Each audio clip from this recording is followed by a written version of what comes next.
오늘도 올해도 어김없이 부활절이 돌아왔습니다. 땅의 많은 교회와 또 여러 곳에서 부활의 메시지가 선포되고 또 부활의 찬양이 울릴 것입니다. 죽은 사람이 다시 살아났다, 즉 사람이 부활했다는 이 소식은 정말 굉장히 놀랍고 엄청난 이야기입니다. 그러나 많은 사람들이 이 부활에 대해서 별로 관심이 없습니다. 무관심합니다. 왜 그럴까요? 아마도 가장 큰 이유는 부활을 역사적인 사실로 받아들이지 않기 때문인 것입니다. 오늘 아침 부활절 예배 때 말씀드린 대로 막달라 마리아, 또 야고보의 어머니 마리아, 또 살로메라는 여인들이 예수님의 무덤에 갔습니다. 근데 그 무덤은 비어 있었습니다. 그 당시 로마 지배하에 있던 이스라엘에서 그 무덤을 지키고 파수꾼을 지키고 있었는데, 또 거기다가 봉인을 해서 아무도 그 봉인을 떼지 못하게끔 그렇게 한 그 무덤을 여인 셋이서 큰 돌을 굴렸다고는 우리가 생각할 수가 없겠지요. 그러나 그 무덤에 갔을 때 그 무덤은 비어 있었던 것입니다. 그 후에 예수님께서는 부활하셔서 베드로에게와 또 12사도에게와 또 500여 제자들에게, 특히 엠마오로 내려가는 두 제자에게 예수님께서 나타나셨습니다. 예수님은 40일 동안 이 지상에 사는 동안에 많은 사람들에게 나타나신 것입니다. 바로 예수님이 부활하신 것, 그것은 역사적 사실인 것입니다. 우리가 예배를 드린 후에 또 짧은 영화를 봤습니다. 미국의 저널리스트인 이스트로베이 쓴 The Case of Christ, 예수는 역사다라는 그 내용을 우리가 같이 보았습니다. 그 내용들 중에서 더 확실한 것은 그 예수님의 제자들이 만약 예수님의 그 부활이, 또 예수님의 그 전하신 말씀들이 다 허구고 꾸며낸 거짓이라면, 그런 사실을 알면서도 기꺼이 죽을 사람은 아무도 없다는 것이죠. 그러나 그 예수님의 제자들은 그 부활과 그 예수님이 말씀하신 것을 전하기 위해서 자기 목숨마저도 내놓은 것입니다. 그것도 한두 사람이 아닌 12사람 모두 전승에 의하면 다 순교를 당했다라고 합니다. 설령 예수님의 그 부활이 역사적 사실로 믿어진다 하더라도, 또 그 부활이 나와 상관이 없다면 그 사건은 나하고 전혀 의미가 없는 것입니다. 우리가 이 부활을 정확히 이해하기 위해서는 죽음과 연관해서 이해를 해야 되는 것입니다. 만약 인간에게 죽음이 없다면 그 부활은 전혀 의미가 없는 것입니다. 그러나 그 죽음은 누구에게나 찾아오는 공통된 문제인 것입니다. 가장 불평등한 이 시대에, 이 세상에서 어떻게 보면 가장 평등한 것, 그것은 죽음의 문제인 것입니다. 지위 고하를 떠나서, 나이의 많고 적음을 떠나서, 또 돈이 많고 적음을 떠나서, 많이 배운 지식의 많고 적음을 떠나서, 그 어떤 거에 상관없이 이 땅에 태어나는 순간 누구에게나 공평이 찾아오는 것, 바로 그것은 죽음의 문제인 것입니다. 이 죽음 앞에서 누구나 공평하다는 것, 거기에 대해서 이의를 제기할 사람은 아무도 없는 것입니다. 죽음이 누구에게나 찾아온다면 이 부활은 굉장히 관심이 있는 단어임에는 틀림없습니다. 그런데 이 죽음의 문제를 해결한 사람이 있습니까? 바로 그분은 오늘 부활하신 예수 그리스도이십니다. 예수 그리스도는 소설 속의 어떤 인물이 아닙니다. 역사적 사실로 이 땅에 사셨던 분이고, 또 부활하신 것을 많은 기록들이 증거하고 있습니다. 예수님에 대한 기록은 그 어떤 사본보다, 그 어떤 고전책의 사본보다 더 많이 있는 것입니다. 거기에는 이견의 여지가 없는 것입니다. 그럼 예수님의 부활이 왜 나한테, 왜 나하고 무슨 상관이 있는가? 왜 중요한가 부활이? 바로 예수님의 부활이 내가 해결할 수 없는 나의 죽음 문제와 연관되어 있기 때문에 그렇습니다. 나의 죽음 문제와 밀접한 관계가 있기 때문에 그렇습니다. 그래서 예수님의 부활 사건은 나에게 굉장히 중요한 사건인 것입니다.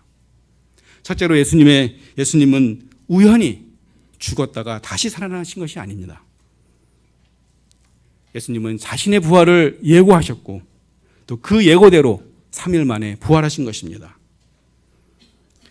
예수님이 이 땅에 사시는 동안에 베드로의 신앙 고백, 주는 그리스도시요 살아계신 하나님의 아들이다 라는 고백을 들은 이후에 무려 3번에 걸쳐서 예수님은 자신이 고난을 당하시고 십자가에 돌아가신 다음에 3일 만에 부활할 것을 3번씩이나 예고하셨던 것입니다. 또 그 말씀대로 예수님은 3일 만에 부활하셨습니다. 따라서 예수님의 가르침은 사실이고 믿을 수 있는 것임을 입증하는 것입니다. 여기서 재미있는 사건이 있습니다. 그 사도 요한은 예수님의 그 부활 사건을 기록할 때 부활이라는 단어를 사용하지 않았습니다. 그는 그 대신 예수께서 죽은 자 가운데서 살아나셨다라는 그런 말을 그렇게 기록하였던 것입니다. 사도 요한은 왜 부활이라는 단어, 어떻게 보면은 짧고 간결한 그 말 대신에 긴 문장을 표현했을까요? 물론 복음서에는 부활이라는 단어가 전혀 안 나오는 것은 아닙니다. 그러나 예수님의 부활에 대해서는 부활이라는 단어를 쓰지 않습니다. 그럼 헬라어에는 그 부활이라는 단어가 없을까요? 아닙니다. 아나스타시스라는 그 단어가 있습니다. 그런데도 사도 요한은 왜 그 짧고 명확한 단어 대신에 죽은 자 가운데서 살아나셨다라는 이렇게 긴 풀어서 썼을까요? 다른 복음서도 마찬가지입니다. 2000년 전 헬라어를 쓰는 사람들에게는 이 부활이라는 단어가 오늘날 우리가 인식하는 그 인식하고는 전혀 달랐습니다. 당시 사람들은 부활을 언급할 때 2가지 경우가 있었습니다. 하나는 절대로 일어날 수 없는 일이거나 또 하나는 현실과는 동떨어진 전설이나 신화 속에 있는 그런 얘기를 이해할 경우에 이 부활이라는 단어를 썼습니다. 그래서 만약 복음서 저자들이 예수님의 부활을 이야기하면서 부활이라는 단어를 썼다면 그 당시 사람들은 예수님의 부활을 안 믿거나 아니면 새빨간 거짓말로 허황된 전설로 인식하기 때문에 그런 것입니다. 사도 요한뿐만 아니라 복음서 저자들은 약속이라도 한 듯이 예수님의 부활을 이야기할 때는 부활이라는 단어를 쓰지 않았다는 것을 발견할 수가 있습니다. 두 번째로 예수님의 부활은 어떤 의미가 있느냐? 바로 죽음의 문제를 해결함으로써 예수님은 자신이 하나님의 아들이심을 증명하신 것입니다. 왜냐하면 인간은 누구든지 자신의 죽음을 해결한 사람이 없기 때문인 것입니다.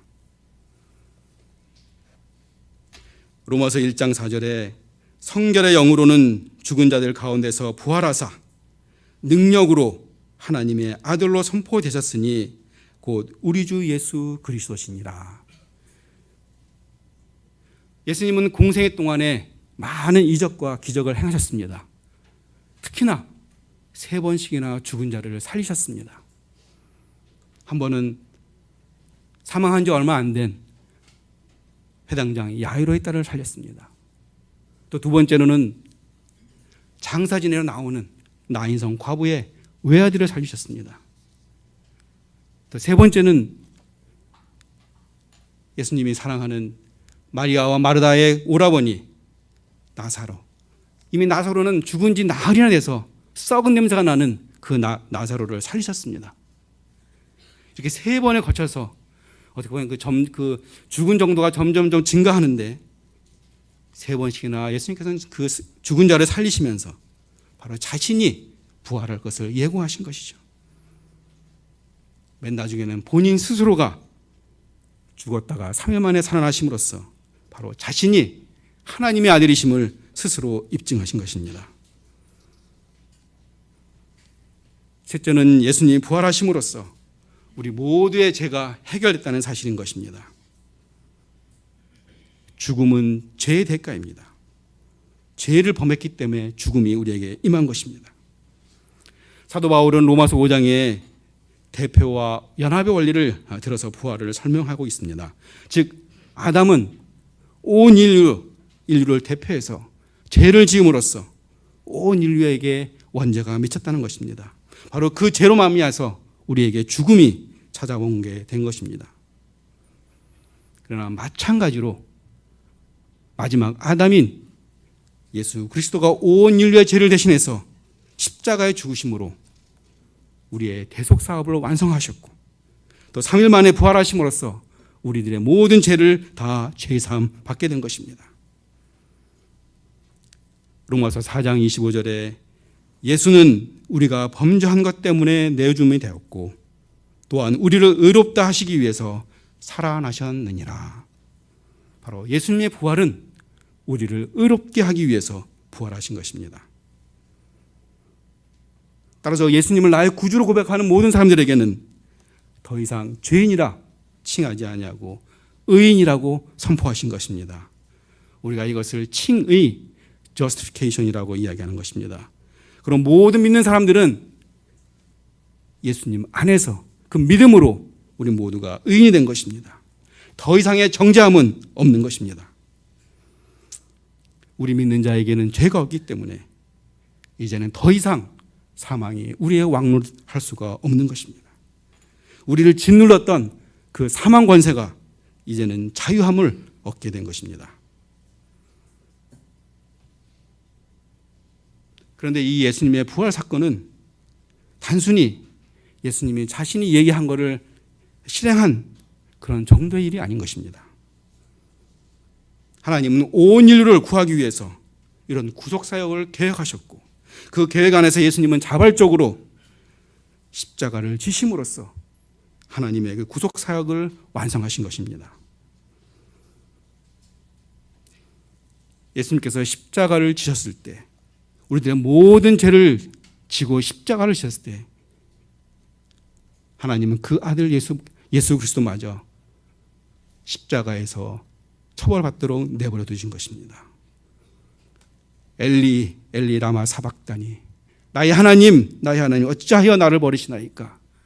바로 하나님의 그 의아들 예수 그리스도마저 우리들의 온 죄를 담당하셨을 때는 하나님도 그 아들을 십자가에서 죽게 내버려 두신 것입니다. 바로 우리들의 지은 죄값 때문에 우리들의 죄값을 대신하기 위해서 예수 그리스도를 십자가에 죽게 하신 것입니다. 따라서 예수님의 부활은 그런 십자가의 죽으심으로써 우연히 일어난 것이 아니라 바로 우리들을 의롭게 하기 위한, 우리들을 구원하기 위한 하나님의 크신 사랑의 결과인 것입니다. 부활하심으로써 하나님의 아들이심을 증거하셨고 부활하심으로써 우리들의 모든 죄를 담당하신 것입니다. 부활하심으로써 우리들로 하여금 사망의 권세에서 해방시켜 주신 것입니다.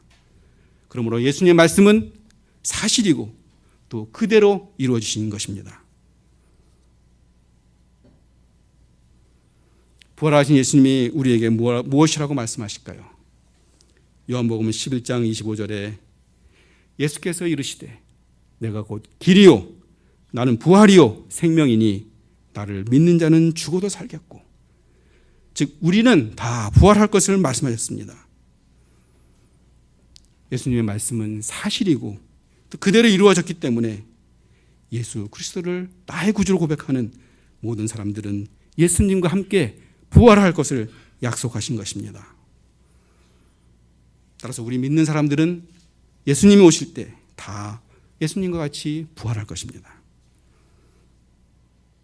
그렇기 때문에 예수님의 부활은 단순히 역사 사실로 끝나는 것이 아니라 저와 여러분에게 매우 중요한 사건인 것입니다. 또한 예수님의 부활이 나의 부활에 대한 예표이고 증거인 것입니다. 예수님은 부활하심으로써 모든 죽은 자들의 첫 열매가 되신 것입니다. 우리가 그것을 믿을 때 우리도 예수님과 같이 부활하여서 저 천국에서 하나님과 함께 영생할 소망이 생기는 것입니다. 그런 믿음이 우리에게 있는 것입니다. 그런데 우리 여기서 한 가지 더 생각할 것이 있습니다. 부활을 역사적 사실로 믿는 것, 그거 중요하지요. 그러나 이 부활을 단순히 죽어서 가는 내세지향적으로만 우리가 생각해서는 안 된다는 것입니다. 이 부활 신앙은 육체의 생명이 끝난 후에나 다시 살아나는 것으로만 생각해서는 안 된다는 것입니다. 이 부활 신앙은 미래에만 지속되는 것이 아니라 지금 현재 여기서 살아가는 우리들의 삶과도 밀접한 연관이 있어야 된다는 것입니다. 사도 바울은 나는 날마다 죽노라라고 고백하였습니다. 또한 예수님은 나를 따르려거든 자기 십자가를 지고 나를 따를 것이다 라고 이야기하고 있습니다. 자기 십자가를 진다는 것 무슨 뜻일까요? 바로 그것은 우리가 십자가와 함께 죽는다는 것을 의미하는 것입니다. 믿는 사람들은 십자가 상에서 매일매일 삶 속에서 우리는 죽어야 되고 또 매일매일 삶 속에서 그리스도와 함께 다시 사는 것, 부활하는 것입니다. 그래서 사도 바울은 갈라디아서 2장 20절, 21절에 내가 그리스도와 함께 십자가에 못 박혔느니 그런즉 이제는 내가 사는 것이 아니요 오직 내 안에 그리스도께서 사신 것이라. 이제 내가 육체 가운데 사는 것은 나를 사랑하사 나를 위하여 자기를 버리신 하나님 아들을 믿는 믿음 안에서 사는 것이라 라고 고백한 것입니다. 이 십자가는 세상의 눈으로 보게 되면 생명이 소멸하는 곳입니다. 그러나 하나님의 눈판에서 보게 되면 십자가는 새로운 생명이 다시 시작되는 곳인 것입니다.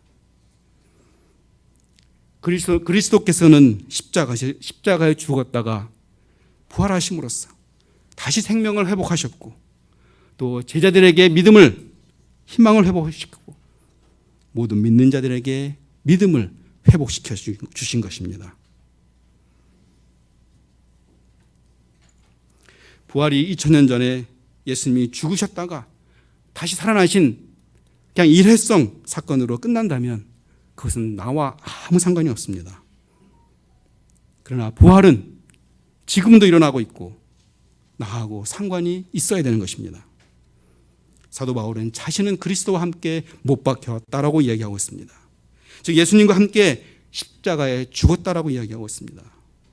죽은 것으로 끝난 것이 아니라 다시 살아났다라고 이야기하고 있습니다. 이제는 내가 산 것이 아니요 내 안에 그리스도께서 사신 것이라. 이제 말씀을 맺도록 하겠습니다. 예수님의 부활은 허구나 거짓으로 꾸며내는 이야기가 아닌 것입니다. 역사적 사실이었고 예수님의 사도들이 목숨을 걸면서 증거한 사실인 것입니다. 또한 부활신앙은 우리가 죽어서 저 천국에 갈 수 있다는 소망이 있습니다. 그러나 죽어서 가는 내세지향적인 그런 사건만을 이야기하는 것은 아닙니다.